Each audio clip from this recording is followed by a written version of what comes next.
बांगलादेशात सरकारी नोकऱ्यांमधील quota system रद्द करण्याच्या मागणीसाठी विद्यार्थ्यांचं हिंसक आंदोलन सुरू आहे. काही आठवड्यातच या आंदोलनाचं लोण संपूर्ण देशात पसरलं. आतापर्यंत झालेल्या आंदोलनात 105 जणांचा मृत्यू झाला आहे. शेख हसीना यांच्या नेतृत्वातील सरकारनं कायदा सुव्यवस्थेची ढासळती परिस्थिती नियंत्रणात आणण्यासाठी देशात कर्फ्यू लागू केला असून लष्कराला तैनात केले आहे. लाठ्याकाठ्या, दगडं घेऊन रस्त्यावर उतरलेल्या आंदोलनकर्त्यांनी बसेस, खासगी वाहने यांना आग लावली आहे. आतापर्यंत 2500हून अधिक आंदोलनकर्ते आणि पोलीस, सुरक्षा यंत्रणा जवानांमध्ये संघर्ष झाला आहे. देशातील मोबाईल इंटरनेट सर्व्हिस बंद करण्यात आली आहे. या हिंसक आंदोलनावर हे बांगलादेशातील अंतर्गत प्रकरण असल्याचं भारतानं म्हटलं आहे. मात्र या ठिकाणी 15,000 भारतीय सुरक्षित आहेत, ज्यात 8,500 विद्यार्थी आहेत. भारताचं परराष्ट्र खातं या घटनांवर लक्ष ठेवून आहे. भारतीय विद्यार्थ्यांना सुरक्षितपणे बांगलादेशातून मायदेशी आणण्यासाठी भारत सरकार प्रयत्न करत आहे.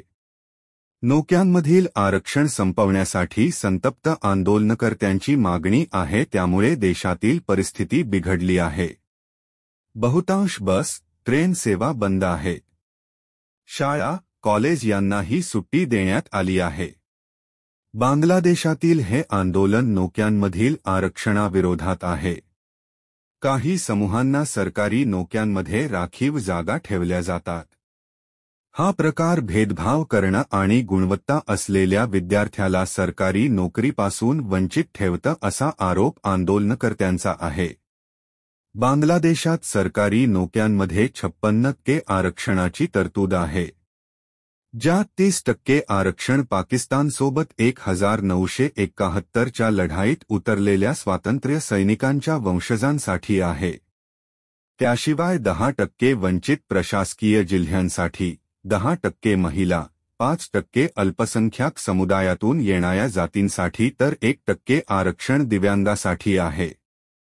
मात्र स्वातंत्र्य सैनिकांच्या वंशजांना दिल्या जाणाऱ्या 30% आरक्षणाला विद्यार्थ्यांनी विरोध केला आहे.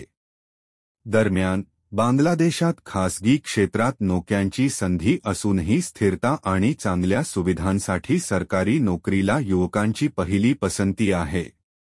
मात्र सरकारी कार्यालयात पुरेशा रिक्त जागा नाहीत.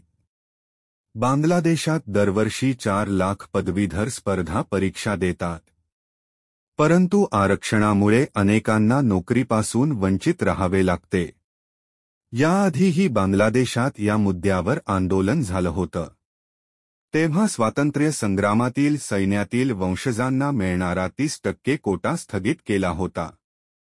त्यानंतर सरकारच्या या निर्णयाला हायकोर्टात आव्हान देण्यात आलं. तिथे कोर्टाने सरकारचा निर्णय बदलत पुन्हा 1971च्या मुक्ती संग्रामात योगदान देणाऱ्यांच्या वंशजांना कोटा बहाल केला होता.